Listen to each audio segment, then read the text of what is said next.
All right, now we have How the Grinch Stole Christmas by Dr. Seuss.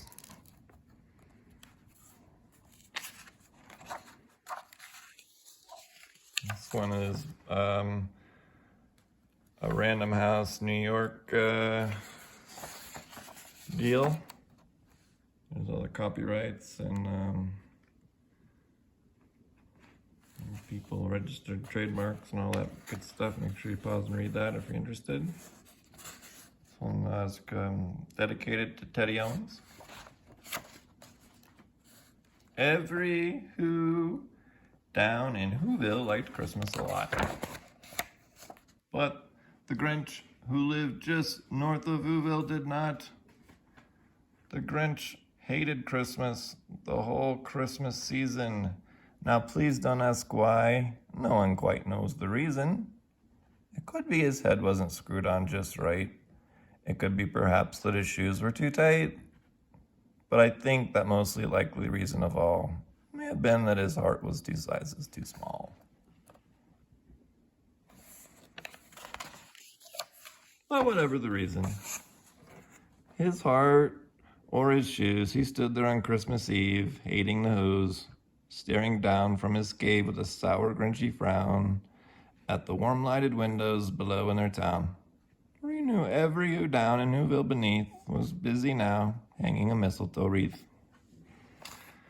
And they're hanging their stockings, he snarled with a sneer. Tomorrow is Christmas. It's practically here. Then he growled with his Grinch fingers nervously drumming. I must find some way to stop Christmas from coming. For tomorrow, he knew, all the Who girls and boys would wake bright and early. They'd rush for their toys. And then, oh, the noise, noise, noise, noise. That one thing he hated, the noise, noise.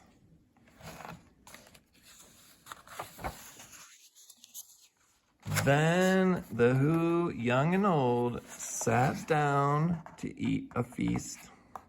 And they'd feast and they'd feast and they'd feast. They would feast on Who pudding and rare Who roast beast, which was something the Grinch couldn't stand in the least.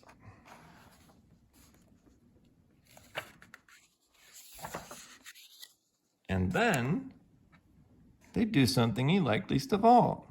Every Who down in Whoville, the tall and the small, would stand close together with Christmas bells ringing, and they'd stand hand in hand, and the Who's would start singing. And they'd sing, and they'd sing, and they'd sing. And the more the Grinch thought of this Who Christmas sing, the more the Grinch thought, I must stop this whole thing. Why, for 53 years, I've put up with it now. I must stop this Christmas from coming, but how? Then he got an idea. The Grinch got an awful idea. I know just what to do. The Grinch laughed in his throat, and he made a quick Santa Claus hat and a coat. And he chuckled and clucked. What a great Grinchy trick! With this coat and this hat, I look just like Saint Nick. All I need is a reindeer, the Grinch looked around. But since reindeer are scarce, there was none to be found. Did that stop the old Grinch? No. The Grinch simply said, if I can't find a reindeer, I'll make one instead. So he called his dog Max. Then he took some red thread and he tied a big horn on top of his head. Then he loaded some bags and some empty sacks on a ramshackle sleigh and he hitched up old Max. Then the Grinch said, get up, and the sleigh started down toward the towns where the Who's lay a snooze in their town. All their windows were dark. Quiet snow filled in the air. All the Who's were all dreaming sweet dreams without care. When he came to the first little house on the square, this is stop number 1, the old Grinchy Claus hissed. And he climbed to the roof, empty bags in his fists.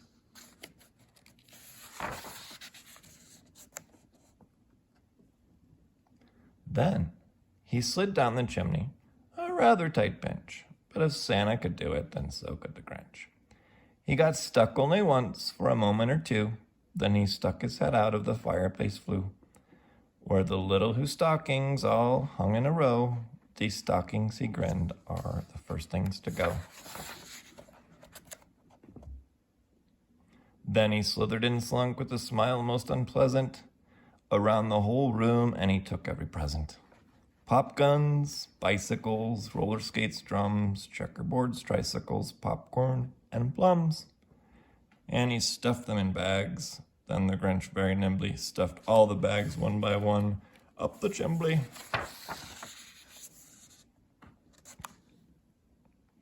Then he slunk into the icebox. He took the Who's feast. He took the Who pudding. He took the roast beast. He cleaned out that icebox as quick as a flash. Why, that Grinch even took their last can of Who hash. Then he stuffed all the food up the chimney with glee. And now, grinned the Grinch, I will stuff up the tree. And the Grinch grabbed the tree and he started to shove. When he heard a small sound like the coo of a dove, he turned around fast and he saw a small Who, little Cindy Lou, who was not more than 2. The Grinch had been caught by this tiny Who daughter who got out of bed for a cup of cold water. She stared at the Grinch and said, Santa Claus, why? Why are you taking our Christmas tree? Why? Well, but you know, that old Grinch was smart and so slick. He thought up a lie and he thought it up quick. Why, my sweet little tot, the fake Santa Claus lied. There's a light on the tree that won't light on one side. So I'm taking it home to my workshop, my dear. I'll fix it up there and then I'll bring it back here. And his fib fooled the child. Then he patted her head and he got her a drink and he sent her to bed. And when Cindy Lou, who went to bed with her cup, he went to the chimney and stuffed the tree up. And this guy, I'll tell you what. Then the last thing he took was the log for their fire. Then he went up the chimney himself, the old liar. On their walls, he left nothing but hooks and some wire. And the one speck of food that he left in the house was a crumb that was even too small for a mouse. Then he did something to the other Who's houses, leaving crumbs much too small for other Who's mouses.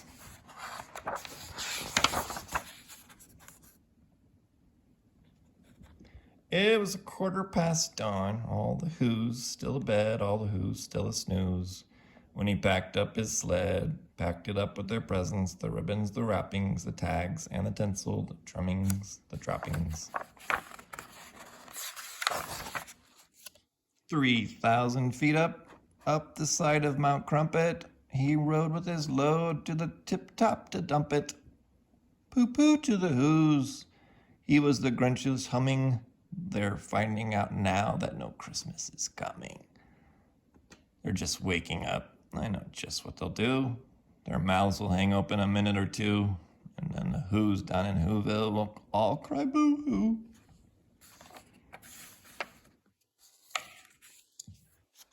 That's a noise, grinned the Grinch, that I simply must hear. So he paused, and the Grinch put his hand to his ear. And he did hear a sound rising over the snow.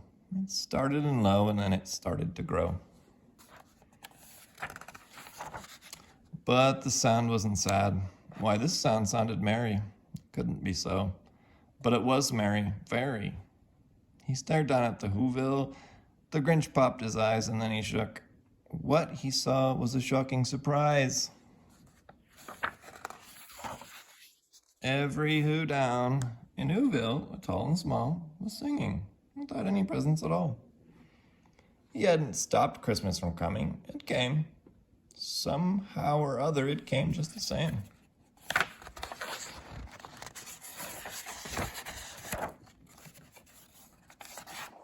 Pages are sticking together. And the Grinch, with his Grinch feet ice cold in the snow, stood puzzling and puzzling. How could it be so? It came without ribbons. It came without tags. It came without packages, boxes, or bags. And he puzzled 3 hours till his puzzler was sore. Then the Grinch thought of something he hadn't before. Maybe Christmas, he thought, doesn't come from a store. Maybe Christmas perhaps means a little bit more.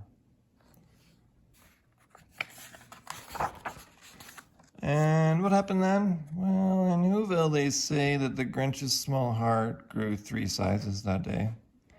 And the minute his heart didn't feel quite so right, tight, he whizzed with his load through the bright morning light. And he brought back the toys and the food for the feast, and he himself, the Grinch, carved the roast beast. The end. And here's some other ones you can get. I've got these, I'll read to you later. Manufactured in China, and Random House publications or something like that. Thanks, friends. If you can find the typos from me reading, point them out, please. That way I know you're checking it out. Have a good day.